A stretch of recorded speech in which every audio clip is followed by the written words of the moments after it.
Hi hello నమస్తే welcome to మనోనేత్రం. సినిమాల్లో హీరోలు స్టైల్గా సిగరెట్ మద్యపానం తాగడం చూస్తున్నాం. దీనివల్ల యువత పెడదారి పడుతోంది. అలా దారి తప్పిన యువత డ్రగ్స్ బారిన కూడా పడుతున్నారు. ముఖ్యంగా యుక్త వయస్సులో పలు రకాల మత్తు పదార్థాలకు యూత్ బానిసలవుతున్నారు. ఇటీవల ఓ ప్రభుత్వ పాఠశాలకు వెళ్తే 5వ తరగతి పిల్లలు ఇలాంటి డ్రగ్స్కు అలవాటు పడుతున్నారనే విషయం తెలిసింది. అలాగే హైదరాబాద్లో ఓ మహిళా డాక్టర్ డ్రగ్స్కు బానిసై దొరికిపోయారు. ఇంతకంటే దారుణం మరొకటి లేదు. అయితే డ్రగ్స్ విషయంలో ఈ మధ్యనే ప్రభుత్వాలు సీరియస్గా తీసుకుంటున్నాయి. ప్రత్యేక బృందాలను ఏర్పాటు చేసి మాదక ద్రవ్యాల ముఠాల ఆట కట్టిస్తున్నాయి. అయినా డ్రగ్స్ దందా మాత్రం ఆగడం లేదు.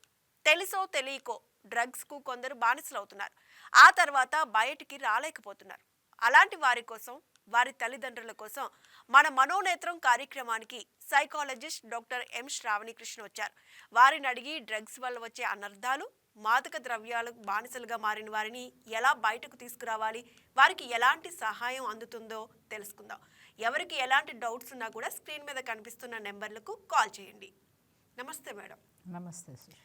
మేడం, మనం చూసుకున్నట్లయితే ఈ మధ్య కాలంలో ఈనాటి యువత ఎదుర్కొంటున్న ముఖ్య మానసిక సమస్య ఏంటి అంటే ఏం చెప్తారు? ముఖ్య మానసిక సమస్య అంటే స్ట్రెస్ అని చెప్తానమ్మా.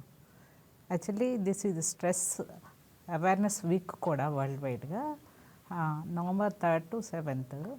ఈ స్ట్రెస్ వల్ల అనేక రకాల సమస్యలను ఎదుర్కొనే మార్గంలో కొంతమంది డ్రగ్స్కి బానిసలుగా మారడం జరుగుతుంది. దాని నుంచి బయటపడటానికి డ్రగ్స్కి బానిసలుగా మారుతున్నారు. తర్వాత డ్రగ్స్ బానిస అయిన తర్వాత అది ఇంకో స్ట్రెస్ యాడ్ అవుతుంది వాళ్ళకి. కాబట్టి ఈ స్ట్రెస్ అవేర్నెస్ దీంట్లో డ్రగ్స్ కూడా ముఖ్యమైన పాత్ర వహిస్తాయని నేను చెప్తాను. అసలు డ్రగ్స్ అంటే ఏంటి మేడం? డ్రగ్స్ అంటే కొన్ని రకాల రసాయనాలు. అవి మెదడు మీద, శరీరం మీద తీవ్రమైన ప్రభావాన్ని చూపిస్తూ ఉంటాయి. వీటి వల్ల ఎలాంటి అనర్థాలు వస్తాయి అంటే గేట్ కీపర్ డ్రగ్స్ అనేవి కూడా ఉంటాయని చెప్పి తెలుస్తుంది. ఇవి ఏంటి? గేట్ కీపర్ డ్రగ్స్ అంటే, గేట్ కీపర్ అంటే ఏంటి? తలుపు దగ్గర ఉండి తీసేవాళ్ళని మనం గేట్ కీపర్ అని చెప్తుంటాం కదా. గేట్ కీపర్ డ్రగ్స్గా మనం ముందు డ్రగ్స్కి అలవాటు అయ్యే క్రమంలో ఫస్ట్ తీసుకునేది సిగరెట్ నుంచి ఆల్కహాల్ నుంచి మాజ్వానా, కొకైన్ లాంటి వీటికి వెళ్తూ ఉంటారు. అందుకనే సిగరెట్, ఆల్కహాల్ ఇటువంటివి గేట్ కీపర్ డ్రగ్స్, మాజ్వానా ఇటువంటివి గేట్ కీపర్ డ్రగ్స్ అంటాం అన్నమాట. అవి ఏం చేస్తాయంటే క్రమంగా బానిసలు అవ్వటానికి కారణమవుతాయి. అడిక్షన్లో ఫస్ట్ గేట్ కీపర్స్గా వీటిని పేర్కొంటూ ఉంటారు. డ్రగ్స్ అసలు ఎన్ని రకాలు మేడం? డ్రగ్స్ అనేవి 3 రకాలు. స్టిమ్యులెంట్స్ ఒకటి, రెండోది డిప్రెసెంట్స్, మూడోది హాల్యూజన్స్. అంటే స్టిమ్యులెంట్స్ అంటే ఉత్ప్రేరకాలు అని చెప్తాం కదా. బాడీలో ఎక్కువ ఉత్సాహం తెచ్చుకుంటానికి కొకైన్ లాంటి డ్రగ్స్ని స్టిమ్యులెంట్స్గా చెప్తుంటాం. డిప్రెసెంట్స్కి వచ్చేటప్పటికి నిద్ర మాత్రలు, ఆల్కహాల్ ఇలాంటివి డిప్రెసెంట్స్ అని చెప్తుంటాం. హాల్యూజన్స్ అవి భ్రమలను కలిగిస్తాయి. మాజ్వానా లాంటి డ్రగ్స్ ఏంటంటే అక్కడ లేని మనుషులు ఉన్నట్టుగాను, వినపడని మాటలు విన్నట్టుగాను వాళ్ళకి భ్రమలను కలిగిస్తూ ఉంటాయి. వాటిని హాల్యూజన్స్ అంటారు. అంటే 3 రకాల డ్రగ్స్ అనేవి ఉంటూ ఉంటాయి. అంటే 3 విభాగాలుగా మనం ఇలా చెప్పుకోవచ్చు. 3 విభాగాలుగా చెప్పుకోవచ్చు. ఓకే మేడం, అసలు డ్రగ్స్ వినియోగం అనేది ఎందుకు పెరుగుతుందంటే ఏం చెప్తారు? డ్రగ్స్ వినియోగం పెరగటానికి రకరకాల కారణాలు ఉన్నాయమ్మా. స్టార్ట్ అయ్యేది ఏంటంటే సాధారణంగా ఇంటర్మీడియట్ లెవెల్లోను, 10th ఇంటర్మీడియట్ లెవెల్లో నుంచే ఎక్కువ స్టార్ట్ అవుతూ ఉన్నాయి. అవి ఏంటంటే ముందు సరదాగా ప్రారంభిస్తున్నారు. ఎవరైనా వాటి డ్రగ్స్కి బానిసలైపోతాం అనుకుని ప్రారంభించరు. ఒక సరదాగా ప్రారంభించినవి తర్వాత వాళ్ళ ఉన్న ఒత్తిడిని ఎదుర్కొంటానికి కానీ, ఇంకో కారణం కానీ పేర్ గ్రూప్ కారణంగా కానీ ఇలా వాటికి బానిస అయిపోవటం జరుగుతూ ఉంటుంది. అంటే మనం చూస్తున్నట్లయితే కాలేజే కాకుండా స్కూల్ డేస్ నుంచి కూడా వీటికి బానిసలు అవుతున్నారు. ఈ మధ్య కాలంలో అవైలబిలిటీ ఎక్కువగా ఉంది. అందుకని ఇదివరకు రోజుల్లో స్కూల్లో వినేవాళ్ళం కాదు. ఇప్పుడు మనం వింటూ ఉన్నాం. చిన్న పాన్ షాప్స్లో కూడా చాక్లెట్స్ రూపంలో పిల్లలకి అందుబాటులో ఉంచుతున్నారు. అక్కడి నుంచి వాళ్ళని పెడ్లర్స్గా మారుస్తున్నారు. దానివల్ల పిల్లల 8th క్లాస్ ఆ ఏజ్ నుంచే వాళ్ళు డ్రగ్స్కి బానిసలుగా మారుతున్నారు అనేది వింటూ ఉన్నాం. అలాగే చదువుకున్న డాక్టర్స్ కానీ వాళ్ళకి తెలుసు, కానీ అలాంటి వాళ్ళు కూడా వాడుతున్నారంటే ఏమనుకోవాలి? అలాంటి వాళ్ళు వాడుతున్నారంటే ఏమనుకోవాలి అని అంటే అది డొపమైన్ హిట్ అనేది జరుగుతూ ఉంటుంది బ్రెయిన్లో. అంటే సపోజ్ మీకు ఎగ్జాంపుల్ సింపుల్గా చెప్పాలంటే, మీకు నేను ఒక ఆలు చిప్ ఇచ్చాను అనుకోండి, ఒక్కటి తిని మీరు ఆగలేరు, రెండోది కావాలి అనిపిస్తుంది. అవును. దానికి కారణం ఏంటంటే డొపమైన్ హిట్ అనేది బ్రెయిన్లో జరుగుతుంది, ఇంకా తీసుకో అని చెప్తూ ఉంటుంది అనమాట. వీళ్ళు యాక్చువల్గా ఒక రకమైన దీనికి ఆ డొపమైన్ హిట్కి అలవాటు పడిపోతారు. ఈరోజు ఈ టైంకి తీసుకున్నప్పుడు రేపు ఇదే టైంకి మళ్ళీ బ్రెయిన్ అడుగుతూ ఉంటుంది, అది కావాలి కావాలి కావాలి అని చెప్పి అడుగుతున్నప్పుడు వాళ్ళు ఏమనుకుంటారు, ఈ ఒక్క రోజుకి తీసుకుని ఆపేద్దాం, వాళ్ళకు కూడా ఆపుదామనే ఉంటుంది, ఈ ఒక్క రోజుకి తీసుకుని ఆపేద్దాం, రివార్డ్ డ్రగ్ అని కూడా అంటారు దాన్ని, అనుకుని మొదలు పెడుతూ ఉంటారు, కంటిన్యూ చేస్తూ ఉంటారు. ఆ ఒక్క రోజు అనేది ఎప్పటికీ ఎండ్ అవ్వదు, అది రేపు రేపు రేపు అనేది వెళ్తూనే ఉంటుంది, ఎక్కడ ఆగడానికి ఛాన్స్ లేదు. ఓకే, అసలు ఇవి ఎలా ప్రభావం చూపుతాయి మేడం డ్రగ్స్ అనేవి? డ్రగ్స్ అనేవి మానసికమైన ప్రభావం చూపుతాయి, శారీరకంగా కూడా ప్రభావం చూపుతాయి. శారీరకంగా రకరకాల జబ్బులు, ఇది అది అని లేదు, లివరు, స్కిన్, హార్ట్, ఐస్, ప్రతి పార్ట్ మీద ఎఫెక్ట్ చూపిస్తాయి. మానసికంగా ఏంటంటే ఇందాక మనం హాలోజన్స్ చెప్పుకున్నాం కదా, అటువంటి ప్రభావాలు భ్రమలు కలిగించేవి. అండ్ ఆల్కహాల్ డిపెండెంట్గా అవి ఏంటంటే కొన్ని సైకోసిస్ దీనిలోకి తీసుకెళ్తాయి. సైకోసిస్లో కూడా మనకి ఇలాంటి భ్రమలు ఎక్కువగా కల్పిస్తూ ఉంటాయి. అది పూర్తిగా పిచ్చివాళ్ళుగా మారటానికి ఆల్కహాల్ ఇండ్యూస్డ్ సైకోసిస్, డ్రగ్ ఇండ్యూస్డ్ సైకోసిస్ అంటారు వాళ్ళు, అట్లా పెరుగుతూ ఉంటుంది. అది వాళ్ళు ఏమనుకుంటారంటే వాళ్ళు డ్రగ్స్ వల్ల అనుకోరు, ఇంట్లో వాళ్ళు ఏదో దయ్యం పట్టింది దేవత పట్టింది అని అటు ఇటు తిప్పుతూ ఉంటారు. తర్వాత డాక్టర్ దగ్గరికి ఫైనల్ స్టేజ్లో తీసుకొస్తూ ఉంటారు. అప్పుడు వాళ్ళకి చికిత్స కొంత లేట్ అవుతూ ఉంటుంది. అయితే ఇప్పుడు మనం ఆల్కహాల్ని కూడా డ్రగ్గా పరిగణలోకి తీసుకోవచ్చా? తీసుకోవాలమ్మా. అంటే మనం ఇందాక గేట్ కీపర్లో చెప్పుకున్నాం కదా, స్మోకింగ్ తర్వాత నెక్స్ట్ స్టెప్ ఆల్కహాల్లోకి ఉంటుంది. అందుకని ఆల్కహాల్ కూడా, ఎందుకంటే ఇది జెనెటికల్గా చూస్తే 40% త్వరగా జీన్స్లో ఎవరికైనా ఉంటే, ఇటు 4 జనరేషన్ అమ్మ వైపు కానీ నాన్న వైపు కానీ 4 జనరేషన్స్లో తీసుకుంటే ఒక 30 to 40% మిగతా వాళ్ళకంటే వీళ్ళు త్వరగా దానికి బానిసలు అవ్వటం జరుగుతుంది. అదే కాకుండా జన్యుపరమైన కారణాలే కాకుండా రకరకాల కారణాలు, ఎన్విరాన్మెంట్ కానీ, చుట్టూ ఉన్న పీర్ గ్రూప్ ప్రెషర్ కానీ, ఇవన్నీ కూడా తీసుకోవచ్చు. ఓకే మేడం, అంటే ప్రిస్క్రిప్షన్స్ డ్రగ్స్ కూడా ప్రమాదకరం అని అంటారు? అవునమ్మా. ఈ మధ్య చూడండి, మన మెడికల్ షాప్స్లో ఇదివరకు అల్ట్రాసెట్ మనం అడగగానే ఇచ్చేవాళ్ళు, అది పెయిన్ కిల్లర్, కానీ అది కూడా ఎడిక్షన్ డ్రగ్ అనమాట, ఎడిక్ట్ అవుతారు అది తీసుకుంటున్న కొద్దీ. అందుకని ప్రిస్క్రైబ్ డ్రగ్స్ కూడా కొన్ని డాక్టర్ ప్రిస్క్రిప్షన్ లేకుండా తీసుకోకూడదు. అధిక మోతాదులో ఒకసారి తీసుకుంటాం వల్ల వాళ్ళు ఒక 5 daysకి రాశారనుకోండి, వీళ్ళు 10 daysకి తీసుకుంటారు. అలా చేస్తున్నప్పుడు దాని ఎడిక్షన్ ప్రభావానికి లోనవుతుంటారు. అంటే ఇప్పుడు కొన్ని స్లీపింగ్ బిల్స్ కూడా దీనిలోకి వస్తాయి మేడం. అంటే ఇప్పుడు ప్రజెంట్ అయితే స్లీపింగ్ బిల్స్ కూడా బయట మార్కెట్లో కూడా దొరకట్లేదు. వీటి వల్లే వాటిని బ్యాన్ చేయడం జరుగుతుంది. Yes, okay. అయితే ఈ డ్రగ్స్కి బానిస అవడం వల్ల వచ్చే మానసిక సమస్యలు ఏంటి మేడం? మానసికంగా రకరకాల సమస్యలను ఎదుర్కొంటూ ఉంటారమ్మా.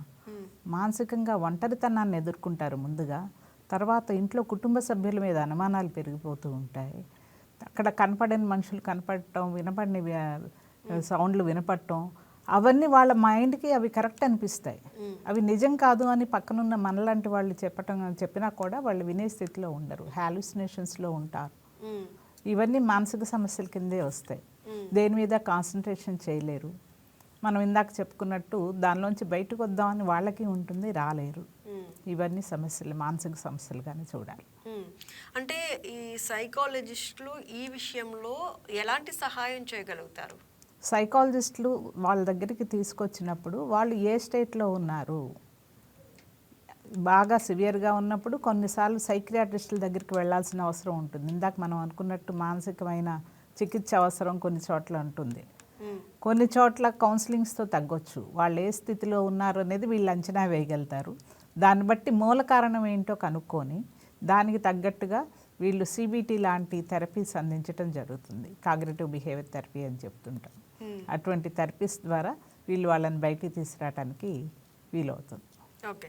అంటే ఇప్పుడు నార్మల్‌గా మత్తుకి బానిసలైన వాళ్ళని కుటుంబ సభ్యులు ఎలా వారికి సహాయం చేయగలగాలి? ఎలా చేయాలి? ఎలా చేయగలుగుతారు? ఏం చేయాలి? కుటుంబ సభ్యులకి ముందు ఇది ఒక జబ్బు, ఇది ఒక వాళ్ళు కావాలని చేయట్లేదు, ఇది ఒక జబ్బు అనే అవగాహన కల్పించాలి సైకాలజిస్టులు కూడా. హ్మ్. అటువంటప్పుడు మన ఇంట్లో ఎవరైనా మన తండ్రి కానీ తల్లి కానీ లేకపోతే అన్నదమ్ములు కానీ జబ్బు పడినప్పుడు మనం ఏం చేస్తాం, వాళ్ళని మామూలు కంటే ఎక్కువ కేర్గా చూసుకుంటాం, ప్రేమగా చూసుకుంటాం. అలా వీళ్ళ పట్ల కూడా అవగాహన కలిగి ప్రేమగా చూసుకున్నప్పుడు త్వరగా బయటికి రావడానికి వీలవుతుంది. హ్మ్. అంటే వీరికి ఇంకా ఎవరు సహాయం చేయగలుగుతారు? వీరికి ఎక్కువ సహాయం ఎక్కడి నుంచి అందుతుందంటే వరల్డ్ వైడ్గా ఆల్కహాలిక్స్ అనానిమస్, నార్కోటిక్ అనానిమస్ అనే సంస్థలు ఉన్నాయి. హ్మ్. వాళ్ళు వీళ్ళకి ఎక్కువ సహాయం అందించగలుగుతారు. Hmm. అవి కంప్లీట్ ఫ్రీ ఆఫ్ కాస్ట్తో నడుస్తూ ఉంటాయి. Hmm. వాళ్ళు ఏంటంటే వాళ్ళ అనుభవాలను వీళ్ళతో షేర్ చేసుకోవటం ద్వారా వాళ్ళు వీళ్ళని త్వరగా బయటికి తీసుకురాగలుగుతారు. అలాగే ఇప్పుడు కార్పొరేట్లో కానీ గవర్నమెంట్లో కానీ వీళ్ళ కోసం కొన్ని రీహాబిలిటేషన్ సెంటర్స్ వచ్చాయి. వాళ్ళ అవసరం ఏ కంటే కూడా ఇంకా ఎక్కువ చికిత్స అవసరం అనుకున్నప్పుడు ఇటువంటి వాటిల్లో జాయిన్ చేయొచ్చు. హ్మ్. అంటే ఇప్పుడు మేడం ఈ డ్రగ్స్ గురించి ఇప్పుడు మనం చూసుకున్నట్లయితే మన వైకే న్యూస్ కూడా చాలా అవేర్నెస్గా చాలా ప్రోగ్రామ్స్ చేస్తూ ఉంది. స్కూల్ పిల్లలకే కానీ కాలేజ్ పిల్లలకే కానీ పేరెంట్స్కి కానీ అయినా కూడా ఇంకా ఎలాంటి అవేర్నెస్ రావాలంటారు? యాక్చువల్లీ వైకే వాళ్ళు చేసిన ప్రోగ్రామ్ ఒకటి నేను చూశాను. మొన్న కంచుచర్లలో జరిగిందని చూపించారు. వీళ్ళు dance and dramas and music వీటితోటి బాగా దగ్గర అవుతున్నారు. అటువంటివే కాకుండా సైకాలజిస్టులు కానీ మిగతా వాళ్ళు కానీ స్కూల్స్కి కాలేజ్కి వెళ్ళి అవగాహన సదస్సులు నిర్వహిస్తూ ఉన్నారు. నిజంగా వైకే ఛానల్ వాళ్ళు చేసిందైతే నాకు చాలా బాగా అనిపించింది. ఆ స్టూడెంట్స్లోకి త్వరగా వెళ్తుంది మెసేజ్ అనేది. అంటే వాళ్ళకి కూడా తెలుసు అలా తీసుకోకూడదు కానీ ఎలాంటి సిచ్యువేషన్స్లో వాళ్ళు అలా వెళ్ళిపోతున్నారని అనుకోవచ్చు. అక్కడ పీర్ గ్రూప్ ప్రెజర్ మనం తీసుకోవాలి. తోటి స్టూడెంట్స్ ఏమంటారు, ఎగతాళి చేస్తారు. మేమందరం తీసుకుంటున్నాం, నీకు అంత ధైర్యం లేదా, అలాంటి ఎగతాళి మాటలుకి లొంగిపోయిన వాళ్ళు కొంతమంది అది తప్పు అని తెలిసినా దానికి వెళ్తూ ఉంటారు. తప్పని తెలిసి వెళ్తూ ఉంటారు, బయటికి రావడానికి అవస్థపడతారు. బయటికి రావటం లేట్ అవుతుంది, వెళ్ళినంత త్వరగా బయటికి రాలేరుగా. అయితే మీ దగ్గరికి ఎక్కువగా ఎలాంటి వాళ్ళు సహాయం కోసం వస్తూ ఉంటారు? ఎలాంటి వాళ్ళు సహాయం కోసం వస్తూ ఉంటారు అంటే స్కూల్ నుంచి జస్ట్ కాలేజీకి వస్తూ ఉంటారు కదా, అప్పుడు దాకా జరిగేవి తల్లిదండ్రులకి చాలా క్లోజ్గా ఉంటారు. అప్పటి నుంచి వీళ్ళకి తల్లిదండ్రులకి కొంచెం డివియేట్ అవుతూ ఉంటారు, వాళ్ళ దగ్గర నుంచి దూరం జరుగుతూ ఉంటారు. అటువంటప్పుడు తల్లిదండ్రులు గమనించుకోవాలి, వీళ్ళు ఏం చేస్తున్నారు, ఎక్కడున్నారు, ఏ ఫ్రెండ్స్తో ఉన్నారు, ఎలాంటి అలవాట్లు చేసుకుంటున్నారు. తల్లిదండ్రులు కానీ గమనించగలిగితే ఆ ఏజ్లోనే తీసుకొస్తారు. అప్పుడు మేము సహాయం అందించడం కూడా సులభంగా ఉంటుంది. అన్ని ఏజ్ల వాళ్ళు వస్తారు. వచ్చినప్పుడు వారికి తగ్గట్టు కొంచెం రీహాబ్కి పంపించాలా, ఏ మీటింగ్స్కి పంపించాలా, ఎక్కడికి పంపించాలి. ఇంకో విషయం ఏంటంటే ఇది కుటుంబ జబ్బు అని చెప్తాం. వాళ్ళు ఒక్కళ్ళే కాదు, కుటుంబం అంతా కూడా నిరంతరం వీళ్ళ గురించి ఆలోచించి బాధపడుతూ ఉంటారు. వాళ్ళ కోసం ఏఏకి సంబంధించిన సంస్థ అలెనాన్ అని ఉంది. వాళ్ళు కుటుంబ సభ్యులకి తగినంత ధైర్యం, మానసిక ధైర్యం అందిస్తూ ఉంటారు. ఇటువంటివన్నీ కలిపి ఎవరెవరికి ఏమేమి అందించాలి, ఏ వయసు వాళ్ళకి ఏమి అందించాలి అనేదాన్ని మేము వాళ్ళని చూసిన తర్వాత డీటెయిల్డ్గా మేము అబ్జర్వ్ చేసిన తర్వాత చెప్తాం. ఫర్ ఎగ్జాంపుల్ స్కూల్ పిల్లలు ఎవరైనా మీ దగ్గరికి వచ్చిన సిచ్యువేషన్స్ ఉన్నాయా? ఉన్నాయి. వాళ్ళు డ్రగ్స్ గాంజాకి అలవాటు పడ్డారు. వాళ్ళు ఏమనుకున్నారు అంటే వాళ్ళు ఆ డ్రగ్స్లో ఎంత మునిగిపోయారు అని అంటే, మీరు ఇంకో చిన్న విషయం వింటే ఆశ్చర్యపోతారు. ఒక 12 years బాబుని తీసుకొచ్చారు. వీళ్ళు కొంచెం స్లమ్ ఏరియాలో ఉన్నారు.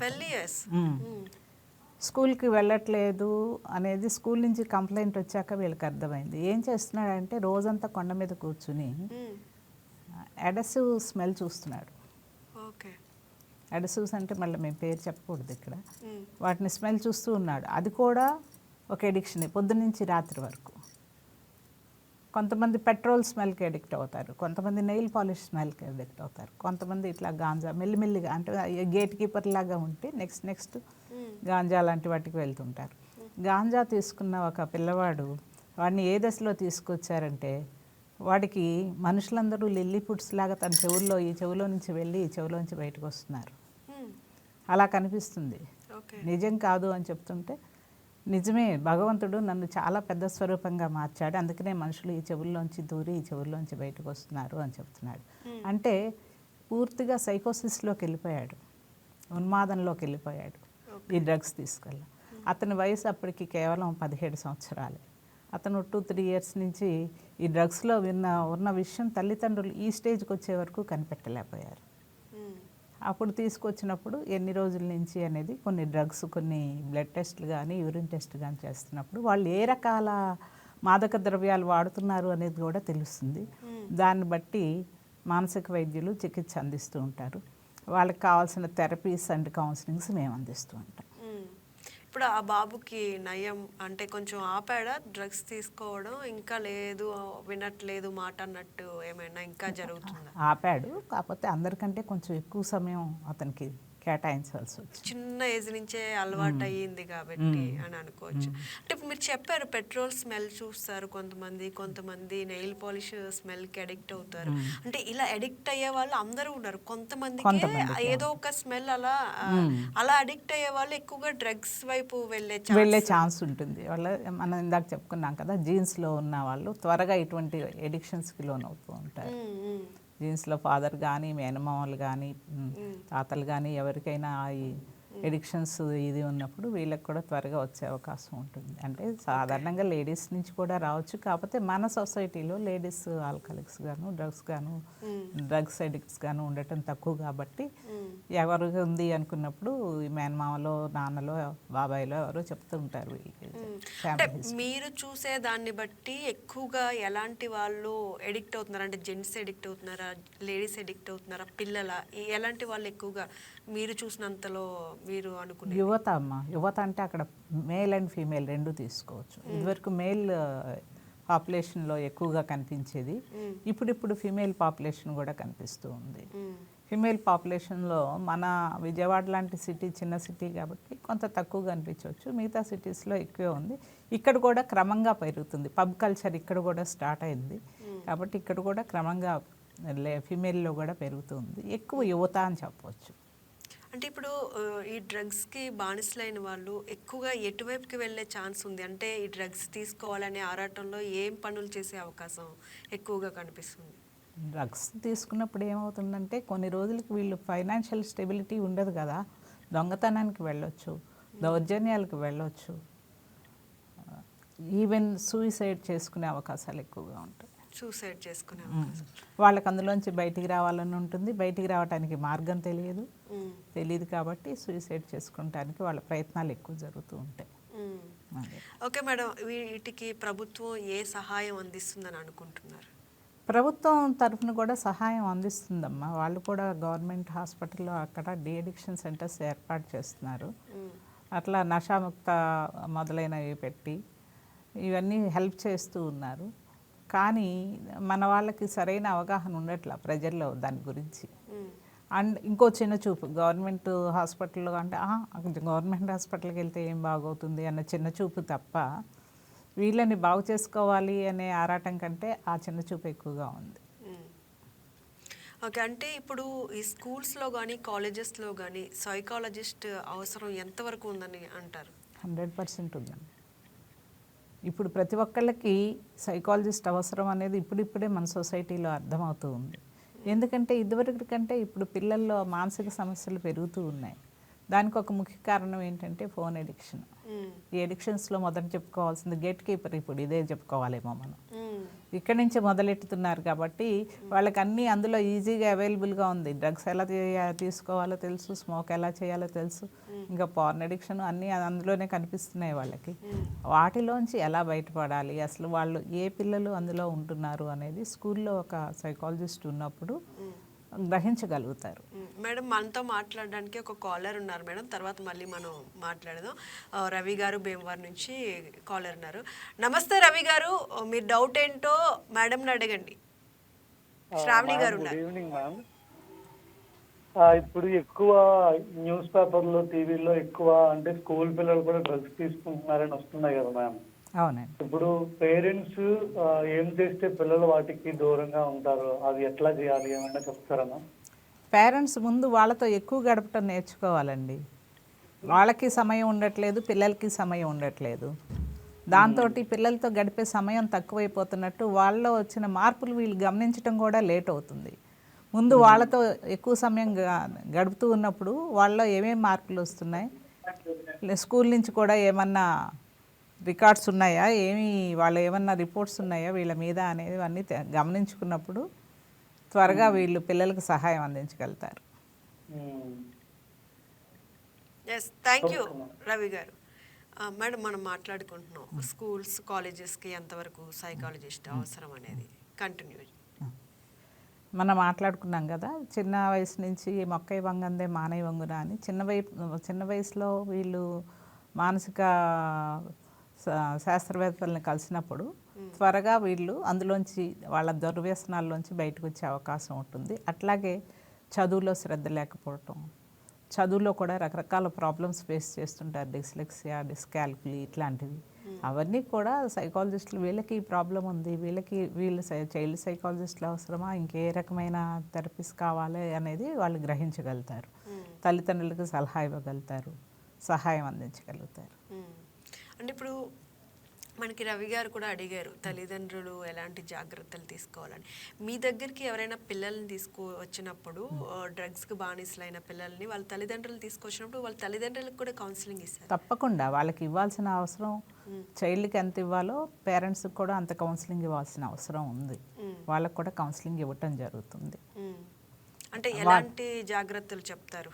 వాళ్ళు చైల్డ్ పట్ల ఎక్కువ శ్రద్ధ వహించాలి. ఇదివరకు కంటే చేసిన తప్పుని పదే పదే ఎత్తి చూపించడం కాకుండా, అది ఒక జబ్బు నాన్న, నువ్వు తెలియకుండా దానికి గురయ్యావు, అందులోంచి బయటికి రావడానికి నేను నీకు సపోర్ట్గా ఉంటాను అనే ఆసరా ఇవ్వగలగాలి.